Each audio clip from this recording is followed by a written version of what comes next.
Good evening friend. আজকে আবার একটি ভিডিও নিয়ে চলে এসেছি আপনাদের কাছে।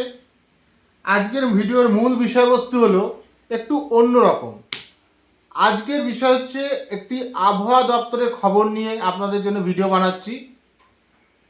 যেটা আবহাওয়া দপ্তর খবর সূত্রে জানা গিয়েছে, আগামী কাল অর্থাৎ শুক্রবার 10 তারিখ মাঝরাত থেকে 13 তারিখ পর্যন্ত দক্ষিণবঙ্গে টানা বৃষ্টি হওয়ার সম্ভাবনা রয়েছে। দক্ষিণবঙ্গ বৃষ্টি কমপ্লিট হয়ে যাওয়ার পরে 13 তারিখ 14 তারিখ থেকে আবার উত্তরবঙ্গে বৃষ্টি হওয়ার সম্ভাবনা রয়েছে। হলুদ সতর্কতাবার্তা জারি হয়েছে আবহাওয়া দপ্তর থেকে। যারা মৎস্যজীবী আছেন কেউ যেন সমুদ্রে নামবেন না। একটা ঘূর্ণাবর্তন সৃষ্টি হয়েছে, তার ফলে কিন্তু বৃষ্টি টানা চলবে দক্ষিণবঙ্গ জুড়ে। এবং উপকূলবর্তী জেলাগুলি, যে সমস্ত উপকূলবর্তী জেলা রয়েছে সেই জেলাগুলিতেও প্রবল বৃষ্টির সম্ভাবনা রয়েছে।